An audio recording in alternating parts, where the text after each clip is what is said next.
Kisah tragis ini bermula pada tanggal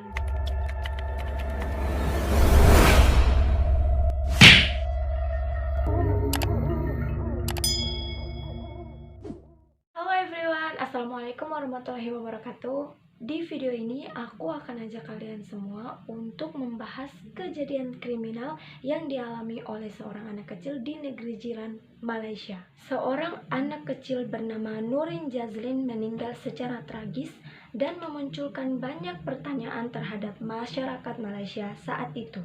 Lalu, siapa Nurin Jazlin ini? So, stay tune karena udah penasaran. Let's get started.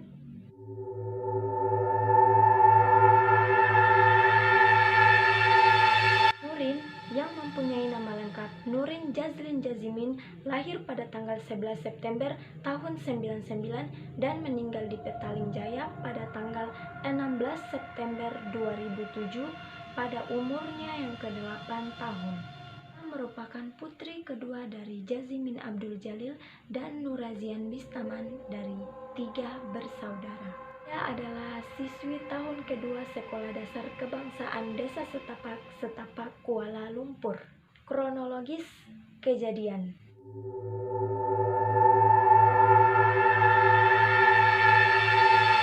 Kisah tragis ini bermula pada tanggal 20 Agustus 2007, di mana Nurin membeli klip rambut di pasar malam yang dekat dengan tempat tinggalnya. Orang tuanya atau ibunya, Nurazian Bistaman, membenarkan bahwa Nurin pergi ke pasar malam yang dekat dengan tempat tinggalnya. Saking dekatnya, sehingga kedua orang tua Nurin Jazlin ini tidak sedikit pun merasakan khawatir kepada anaknya akan ada kejadian buruk yang dialami oleh Nurin Jazlin Jazimin ini. Dugaan kedua orang tuanya salah besar. Nurin tidak pernah pulang ke rumahnya setelah dia pergi ke pasar malam itu. Para saksi melihat seorang pria membawa gadis muda masuk ke dalam van putih miliknya. Suatu hari pada tanggal 17 September 2007, seorang supervisor bernama Cheng menemukan sebuah tas olahraga tergeletak di depan perusahaannya.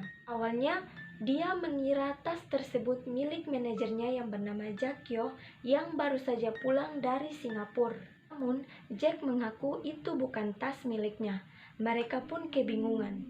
Tas milik siapa itu? Siapa petas lagi itu? Akhirnya, karena penasaran, mereka pun menggeledah isi dari tas itu. Dan betapa kagetnya mereka melihat sepasang kaki, dan ketika dibuka lagi, mereka melihat tubuh seorang anak kecil tak berbusana.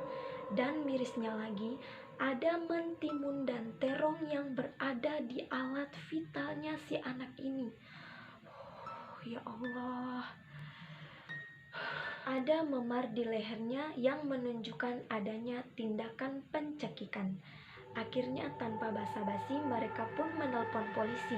Polisi pun segera melakukan pemeriksaan lebih lanjut karena asumsinya bisa jadi itu adalah mayat dari Nurin Jazlin Jazimin. Fisik Nurin yang ditemukan tewas mengenaskan dan luka lebam pada badannya menyebabkan ayah dan ibu dari Nurin ini tidak mengenali mayat dari Nurin. Tanggal 20 September 2007, polisi mengkonfirmasi bahwa iya benar itu adalah tubuh dari Nurin. Namun, orang tuanya awalnya tidak mengenali bahwa itu merupakan tubuh dari anaknya karena ciri-cirinya sudah jauh berbeda dengan wajah aslinya. Kepala Polisi Petaling Jaya, Arjunaidi Muhammad, berkata bahwa DNA dari korban dan orang tua Nurin cocok.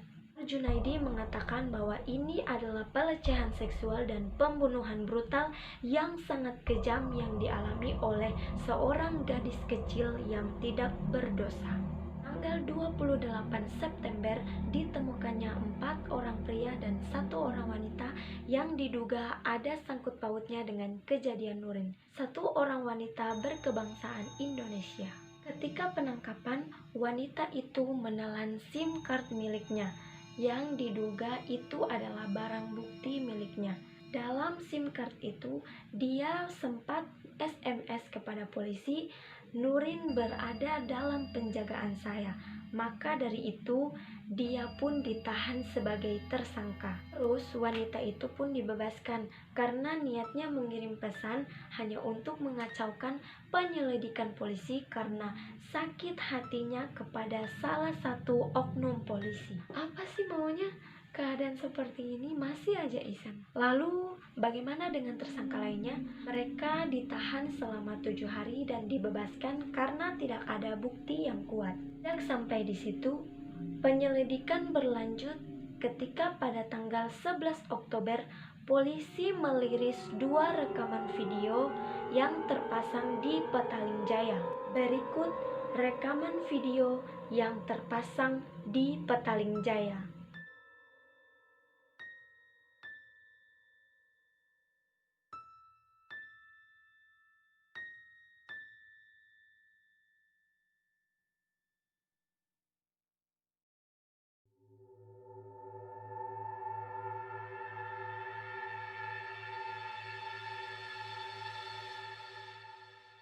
Polisi mengirim video tersebut kepada FBI untuk memperbaiki kualitas dari video tersebut karena video tersebut buram.